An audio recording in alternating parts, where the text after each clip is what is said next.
하나님의 이름으로 축복합니다. 오늘도 주님 안에서 승리하는 여러분 되시길 원합니다. 오늘 114쪽이네요. 두 번째 줄입니다. 하나님은 우리가 지식으로 채워지기를 원하지 않습니다. 마음을 새롭게 변화시키기를 원합니다. 마음의 변화. 여러분, 마음을 업그레이드 하는 것이 아니고요. 완전히 포맷하기를 원하세요. 완전히 비워내기를 원하세요. 그래야 하나님의 뜻을 온전히 분별할 수 있기 때문입니다. 포맷. 우리가 가지고 있던 그 기존의 하나님에 대한 관점, 신에 대한 관점, 그 위에 성경에서 말하는 하나님에 대한 하나님의 뜻을 덮어서는 것이 아니고요. 그 모든 것을 완전히 다 비워내기를 원하세요.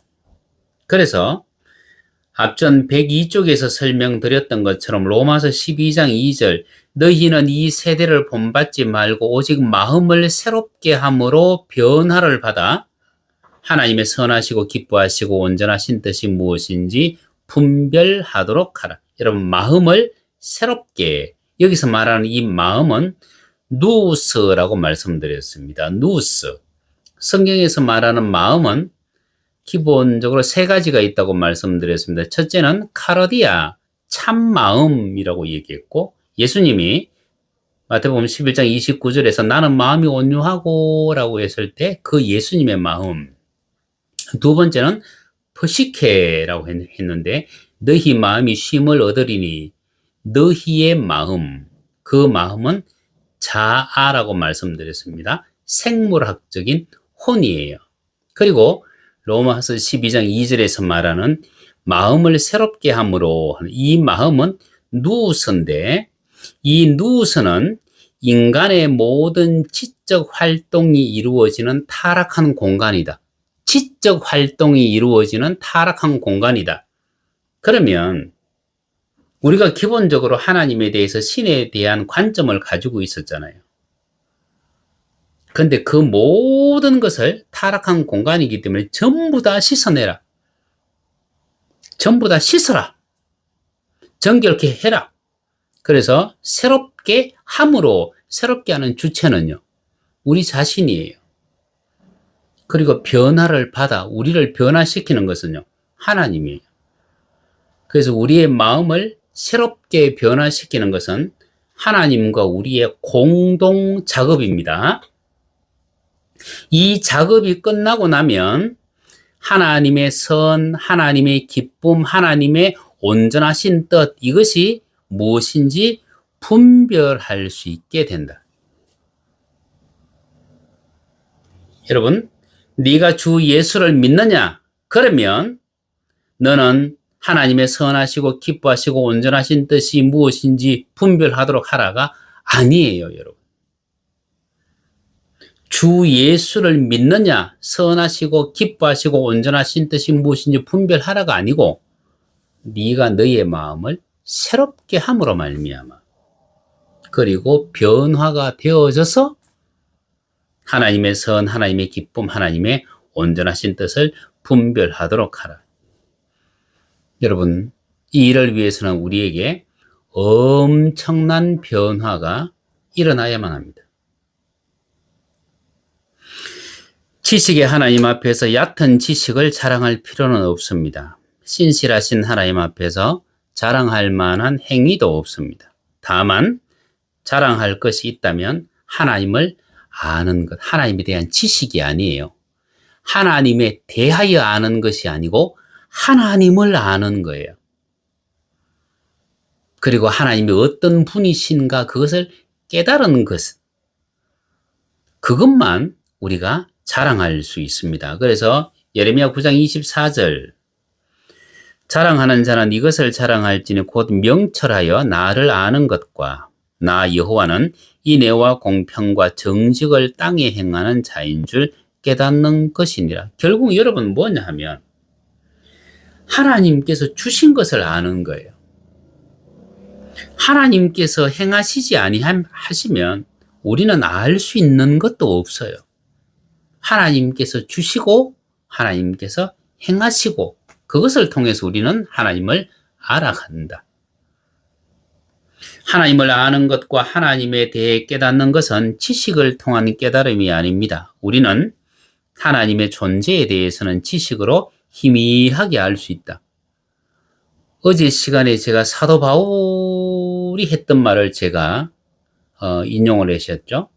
고린도전서 13장 12절 우리가 거울로 보는 것처럼 희미하게 본다. 그런데요. 관계는요. 지식으로 알 수 있는 게 아니에요. 관계는 경험을 통해서만 알 수 있습니다. 경험을 통해서 알 수 있다. 경험한다는 얘기는 맞닥뜨린다는 얘기죠. 하나님과 맞닥뜨린다. 하나님과 처음 만난다. 여러분, 만나지 않고 관계가 형성되어질 수는 없습니다.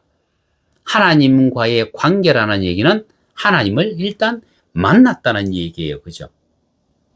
그래서 지식의 하나님께서 우리에게 지식을 요구하지 않습니다. 왜냐하면 이미 충만한 지식을 가지고 계시기 때문이에요. 하나님께서 우리에게 능력을 요구하지도 않습니다. 왜냐하면 이미 모든 능력의 주인이시기 때문이에요. 하나님께서 우리에게 원하시는 것은 아버지와 자녀의 관계입니다. 그런데 이 관계라고 하는 것은 물질이 아니고 비물질이잖아요. 비물질이기 때문에 이거는 한계가 없어요. 물질은 한계가 있는데 비물질은 한계가 없어요. 그래서 우리는 얼만큼 하나님과 관계를 가져야 되느냐 하면 내가 하나님 안에, 하나님이 내 안에. 이 얼마나 멋진 관계입니까?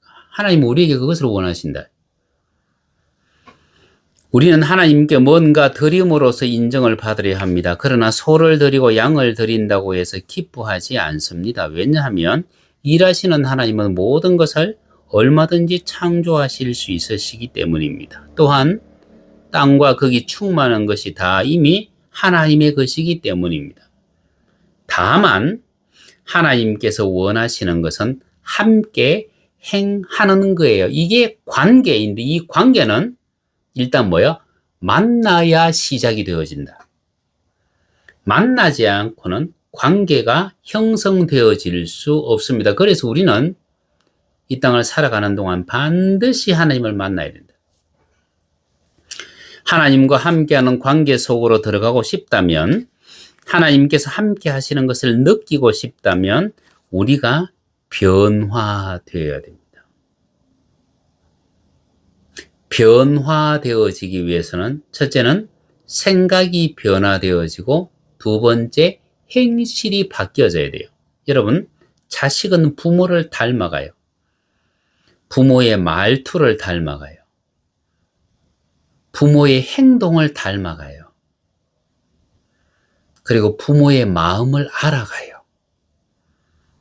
우리가 하나님의 자녀라면 우리는 하나님의 마음도 그리고 하나님의 어떤 말씀, 하나님의 행하심, 그 모든 것을 우리는 다 닮아가야 된다. 그리고 그것을 이 세상 속에서 그대로 말로, 마음으로, 행동으로 나타내 보일 수 있어야 된다. 그것이 우리가 세상에 빛이 되어지는 이유입니다. 예수 그리스도를 믿고 새 사람이 되었다고 하지만 여전히 우리는 죄를 짓고 있습니다. 죄 없다는 선언을 받았지만 여전히 죄성을 가지고 있습니다. 죄성을 가지고 있다는 얘기는 언제든지 죄를 지을 수 있다는 얘기입니다.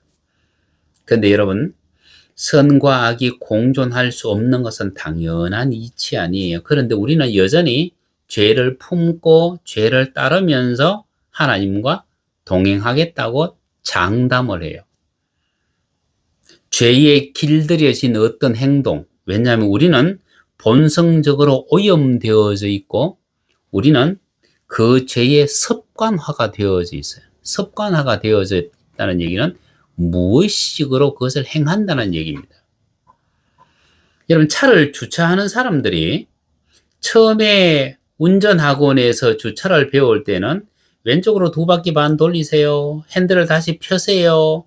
이렇게 얘기합니다만 익숙해지면 왼쪽으로 2바퀴 반이 아니에요. 그냥 백밀러를 보면서 손이 그냥 자동으로 돌아가요. 그죠?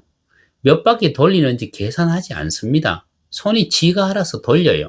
습관이 되어졌다는 얘기죠. 이게 무의식입니다. 우리가 죄에 습관화 되어져 있으면 우리는 우리가 알지도 못하는 사이에 죄를 짓는다. 그 습관을 가지고 우리는 하나님 앞에 말씀만 하시면 순종할 수 있다고 생각합니다. 그런데 하나님의 동행자가 되기 위해서는 우리 안에는 엄청난 변화가 일어나야 됩니다. 어느 정도의 변화가 일어나야 되느냐 하면 최소한 하나님의 부리는 종 천사들보다 더 거룩하고 더 정결해져야 돼요. 그럼 우리 속에 얼마나 많은 변화가 있어야 됩니까? 그리고 우리는 모든 악을 버리고 하나님의 선에 대해서 의도적으로 민감해져야 돼요. 그때 하나님과 동행할 수 있고 하나님의 모든 말씀에 순종할 수 있습니다. 여러분, 순종은 쉽고 편한 것이 결코 아니에요. 순종은 정말 어려운 겁니다. 정말 어려운 겁니다. 내가 나를 포기하지 아니하면 할 수 없는 것이 순종이에요. 그래서 순종을 위해서 여러분들이 하나님 앞에 여러분들의 고집도 내려놓아야 되고 우리 속에 있는 죄성도 정결하게 해야 되고요. 이 순종을 위해서 이웃과의 관계도 더 온전한 관계로 우리는 만들어 가야 됩니다. 이웃과 불화하면 우리는 하나님의 말씀에 순종할 수 없기 때문입니다. 이웃은 하나님과 나 사이에 있어서 하나님과 나를 연결해주는 굉장히 중요한 매개체 역할을 하기 때문입니다.